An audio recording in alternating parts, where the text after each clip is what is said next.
maybe, just maybe, the coolest jazz chord ever. Let's get to it.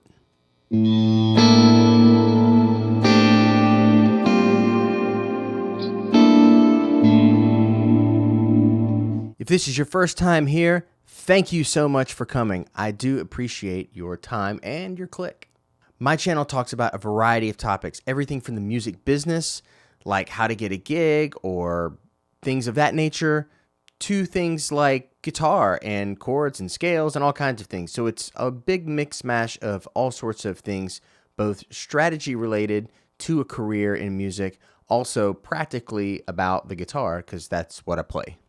You have stumbled into a series that I'm calling Getting Better Together, and it's about just sharing some concepts and talking about concepts on the guitar, and that's why we're here. And with every video, before we get into the topic, I always like to give a shout out to what I call the artist of the day, and one day I'll come up with a catchier title for that. Today's artist is someone that I think a lot of guitar players look up to, but maybe people beyond the guitar world may not have as much knowledge about. That person is Jimmy Herring. If you don't know the guy, you might know the band that he plays with, and they're called Widespread Panic. Widespread Panic started in Athens, Georgia, many years ago, and they've grown to national success, and they sell out arenas and all kinds of stuff. But they're sort of like a jam band, so they play all these extended versions of songs, and they're just really willing to take chances with their music and go really weird and interesting places. Jimmy Herring joined the band after the original guitar player passed away tragically, and has been with him ever since. And he is an unbelievable guitar player that has also an unbelievable sideman / solo artist career. He has an album out called Lifeboat that was probably one of the first albums that I really connected with of his solo music. Recently, he started a band called Jimmy Herring 5 of 7, which features all ex-musicians from the Colonel Bruce Hampton tree, so to speak. If you don't know who Colonel Bruce Hampton is, I can't sum that up in a matter of seconds. But I will say that he's a godfather of a lot of what we call the jam band world, bands that became household names, and also a lot of musicians that play with a lot of really great artists. At some point, I'll do a video on him. But in the meantime, check out Jimmy Herring 5 of 7. There's tons of videos online, and you would not believe the caliber of musicianship that's in this band. Rick Lawler plays guitar with Jimmy Herring and sings in the band. Kevin Scott plays bass. Matt Slocum plays keyboards, organs, clavinets. Darren Stanley plays drums and other ceramic surfaces. And even though you never see them, they've got one of the best sound men in the biz in Rush Anderson. So if you ever get a chance to see this band live, whenever this COVID thing ends, you gotta go watch them. And in the meantime, just Google them or search for them on YouTube. There's tons of live video clips from all the shows they did last year, and it was their inaugural run. And so watching it from the beginning to sort of the end shows how much that band grew in just one tour. They're absolutely amazing. Anyway, artist of the day, Jimmy Herring. Check it out. So without further ado, let's get right to it. The best jazz chord maybe ever. Of course, you realize this is kind of a joke, right? I mean, not really. There's no such thing as the best jazz chord ever, but this one is really cool. I think if I remember correctly, I saw this chord in various situations with jazz guitar players from all my YouTube and internet searches. This shape just kept coming up. What was really interesting about that shape was I knew it as a specific chord. In this particular case, it was B flat major 7 sharp 11. But one day I heard somebody else put a different bass note on it, and it made me realize this chord could be other things. So after a lesson with Barry Greene, who describes this chord as the secret jazz chord, he showed me the full potential of this shape, and since then, it's kind of still been blowing my mind as to how versatile it is. I've actually taken this same concept and put it into other chords that I know, and it's really expanded my vocabulary with chords. But for today, we're going to talk about this one shape and 6 other chords it could be. But before I get too carried away, you should check out Barry Greene because he's flipping ridiculous. He is the guitar professor at University of North Florida, and I will have a link to his YouTube page in the comments below. So first, let's go over the chord shape and exactly where to put your fingers so you can follow along. Okay, so my middle finger isn't touching anything here, and sorry if I shoot you the bird, but womp womp. I'm going to give you the fingering for the rest of this. The pinky is on the 8th fret on the D string, and then my ring finger is on the 7th fret on the G string, and then my first finger is actually holding down on 2 at the same time. It's holding on the B and the E string at the 5th fret. So total, you get that.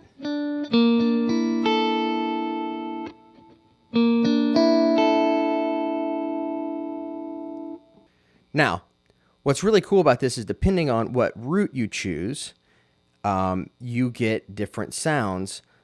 So let's talk about that. The chord that I mentioned earlier that I recognized from the very beginning was a B flat major 7 sharp 11 chord. So let's talk about what notes you're playing when you play that chord. All right, so when you play this chord, what you're playing is, if you're thinking of the root as B flat, which I will hold down with my middle finger, you're going to get the resulting tones here against that B flat with this shape ends up being the root, the 3rd, the sharp 11th, and the major 7th.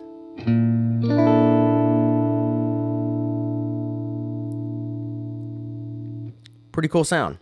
The second application for this chord will be C13. All right, I'm going to adjust my fingering just a little bit just so that you can see and hear the C on bottom, but here's the C. And then if we were to play that same shape, the notes you're playing are you're getting the flat 7, the 9th, the 3rd, and the 6th against that C chord. Pretty sweet. Haha, get it? Sweet. The 3rd chord, wait. Does it look better that way or that way? Okay, the 3rd chord we're talking about here is A sus flat 9.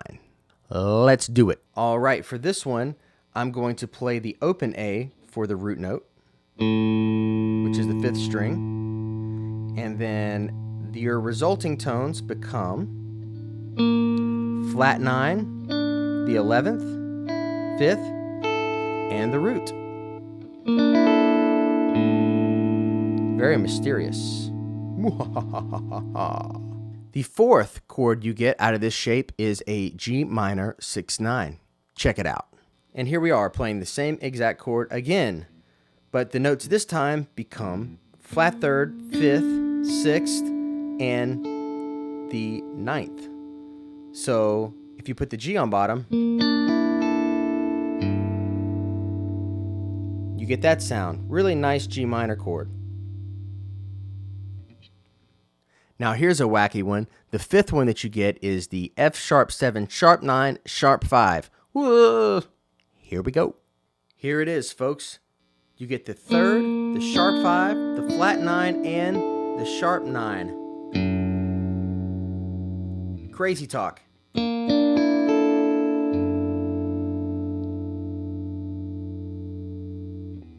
And the last chord is an E half diminished, add an 11th with no 3rd. Blah. Want to hit? Hit goes. The resulting tones of the E on bottom becomes flat 5, flat 7, the root, and the 11th.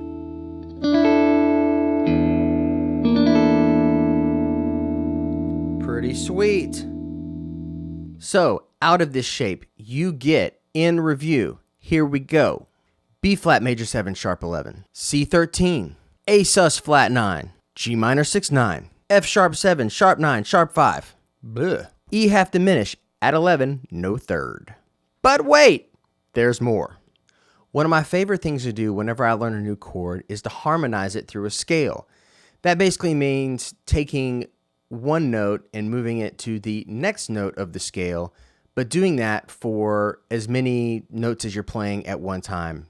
So for example, if you were harmonizing the major scale, you had a chord that was 1, 3, and 5, you would move 1, 3, and 5 to 2, 4, and 6. Make sense? When you harmonize this one grip and run it through a scale, you get a crazy amount of clusters. So let's go over that. All right, so here we go.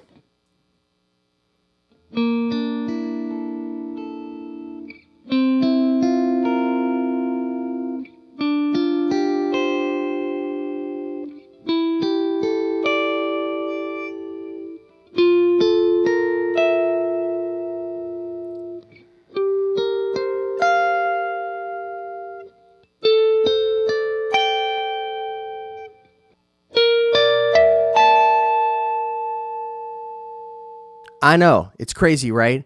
But let's put a droning bass note or two of the chords in which I mentioned and harmonize some of those and see what we come up with. Ready? Go.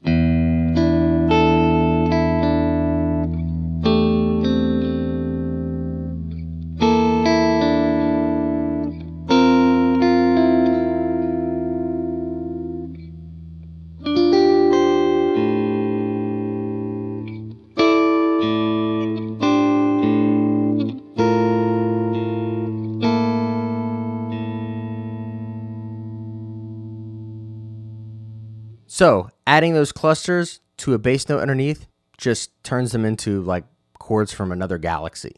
Kind of cool. So cool, in fact, that you're going to smash that like button for the YouTube algorithm. And while you're at it, you might as well go ahead and subscribe. I'm giving out about 2 videos a week of all sorts of really cool information, and I want you to make sure that you see it. Go ahead and click that subscribe button and show me a little love. I would greatly appreciate it. Have a guitar question? Put it in the comments below. I'd love to hear from you and maybe a topic that you would like to hear more about.